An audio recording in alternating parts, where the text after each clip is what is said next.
Well, that's a problem that many people would like to have solved for them. Yeah. And so I'm a big fan already. I would like to mm, maybe ask one question. Uh, when you go in and you're doing the suggestions and whatnot, are you using are you using maybe the let's just everybody's been talking about the Ford Lightning. Would you then go and work with Ford, because I know they have their own chargers, but any charger kind of for a home should be able to work. Yeah. So would you talk to the OEM to get the basic knowledge from them, Absolutely. then talk to the consumer, the guy who's going to be buying these things, and then from there you kind of like come up with a plan for these people then? That's what I'm Absolutely, hearing? Because particularly on the V2G, you're Yeah. referring to the Ford solution. Yeah. It's a very complex issue. You have the grid codes, you have to be certified by the utility company. So Yeah. we have to work with the utility, we have to work with the OEM, and we have to work with that consumer, which solution he needs. Yeah. So therefore, it becomes quite complex if you want to deliver back Yeah. to the grid. Particularly here in the US, particularly in California, you have this peak shaving, as we call it. We don't want to blow the fuse. Yeah. But particularly for this backup, people really need a V2G bidirectional solution. Right, yeah. So all the chargers that we launch are bidirectional by default. Yeah, so I'm very interested in this, Yeah. but Thank I'm you. also interested in the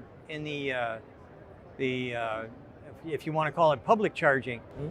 We had some seriously nasty weather in the north part of the United States and definitely Canada, Yeah. and we found there's a very now famous video that Kyle from Out of Spec put up, and he criticized every chargers, especially the ones that I can't remember the names of the company. It doesn't matter. I shouldn't do that anyways. But he had nothing but praise for ABB. Yeah. Thank you for mentioning it. Yeah, Exactly. that I'm telling you, Yeah. that's one of the reasons we're here. We Yeah. wanted to make sure that that first off, thank you, Kyle. Yeah. But at the end of the day, this makes a huge difference because my wife absolutely hates most of the chargers that are out there in the public arena. She weighs 100 pounds. She's like this tall and about that big in diameter. So she doesn't like the fact that there's heavy cables and all this other stuff. Yeah. But she'll look to see if she's driving the Rivian. We have a Tesla 3 and a Rivian. And if she's driving the Rivian, she's going to go and check out which one of the different charging stations there is. She'll go to ABB based on Kyle, because she went to the other ones and they were all dead. Wow. The only things that were alive was your ABB chargers and Tesla chargers. Nobody else was working. Nobody. But don't give me the credits. I think I have to call in Bob, because Bob, Oh yeah. it's your team, the US team. Okay, so now you're seeing us sitting down, and that's because the old man is falling apart. I've been standing up straight for since 7 this morning. Anyhow, Bob, you're the guy that made Kyle's day. If it wouldn't have been for the ABB charger, he wouldn't have got home that night. Oh, that's that site in Colorado that I saw the video on? Yeah, that's the one. Yeah. Well, we're happy it worked for him. Yeah. I think that it's not just in Colorado, because, like I said, my wife now looks for whose charger is who. I mean, you've sold them to different entities and whatnot, but you can tell which one is ABB. So she'll go to the ABB chargers and then she'll try and plug it in, because the others lie. It says it's working, but really it isn't working, and yours do work. So I'm very interested in a little background story on that. Why is it that yours works that's and the high other praise. guys don't? Well, I mean, part of it is it's our approach to service and kind of the architecture. So we make sure that all our DC fast chargers, we have the ability to connect from a remote service standpoint. So we can diagnose what the issues are remotely. And typically we can solve most of the issues, 60 to 70% remotely without a field dispatch. Yeah. So that's kind of the key to scaling that sort of thing.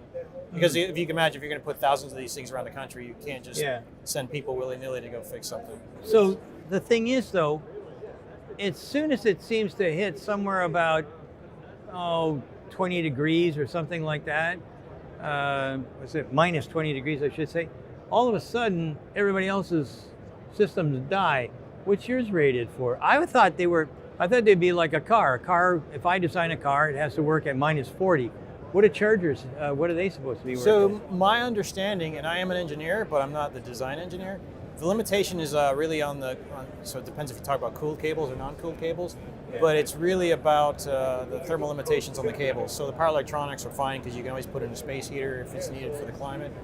Of course, you can also put cooling in if it's hot, but it's really how pliable are the cables, what fluid is in the liquid cooled unit, what's its freezing temperature, and what do you know what the rating is? I think minus 30 was the rating that jumps off the top of my head here. I'd have to double check, but yeah. Our guys, they come in, if there's, I think we have 8 or 10 of them, and you plug in, and then when you're done or when your little beeper goes off, you pull it out and let somebody else in. I think that you're going to see a lot more of that type of situation, but what I'd really like to have is not just the little wall boxes, but maybe something that's a little more commercial, something running, so we could get fast charging at work. Where do you think you are with that? So right in the destination space, we're looking at a couple different things as the market evolves, and Leon's in the middle of that vertical market segment where what we call destination charging is where people are going to spend a lot of time. Whether it's an hour or 5 hours or 8 hours at work, what's the use case, right? So you may have a site like your office where some people are there for 8 hours, they only need a level 2 charger. You may have a visitor coming for a meeting, he needs to charge in an hour and he's gone, so it's a different level of charge. So we make everything from a 7 kW AC charger to a 24 kW DC fast charger, all the way up through, of course, 360 kW. So I haven't seen anybody putting those kinds of chargers up at any of the buildings around, because we do have quite a few folks that are, doing the same thing as Monroe. They have like a kiosk, or you pull up next to the building and charge up. How does somebody get a hold of DC fast charging, or how much would it cost? We have various channel partners that some are vertical. They'll sell it and install it, and they'll even service it. And then of course we have other just wholesaler partners where you can go buy one, and of course your electrician can install it. And of course we support the commissioning on the back end.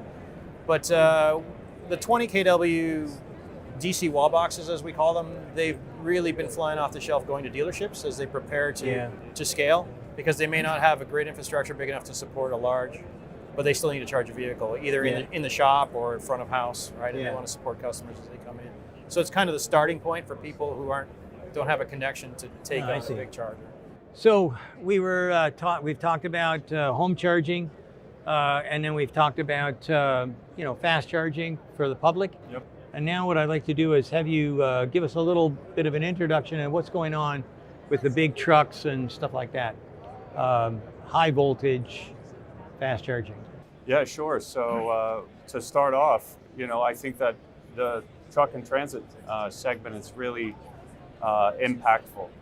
Even though it only represents about 2% of the vehicles on the road today, it represents between 25 and 30% of the pollution that's generated by all the trucks and cars on the road. So every vehicle that we convert is that much more valuable for the planet. And one of the things that we've really been waiting on in the truck and transit world is the vehicles. Right. And now they are really starting to come around, right? So we've seen OEM after OEM not just make announcements, but actual deliveries. Right.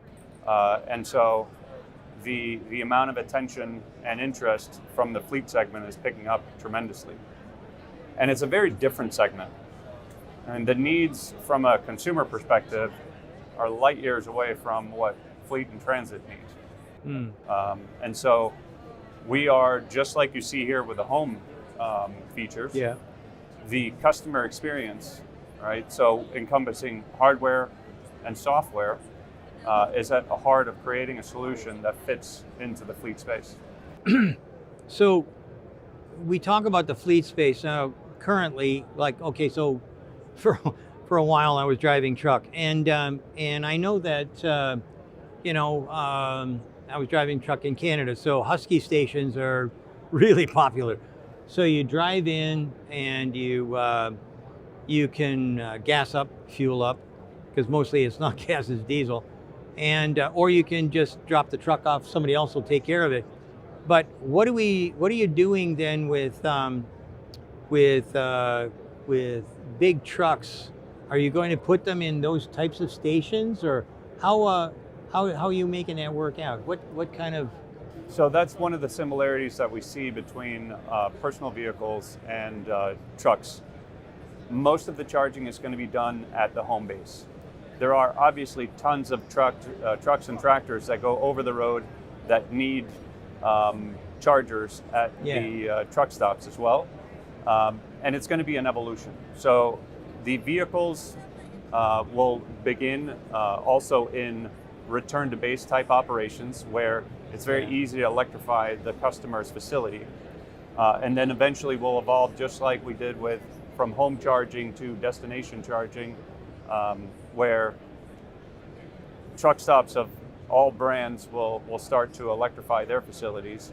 And those are actually usually along highways where there's access to plenty of power as well.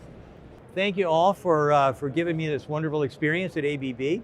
Thank you all for watching Monroe Live, and stay tuned for more coming from the Consumer Electronics Show down here in Las Vegas. Thank you.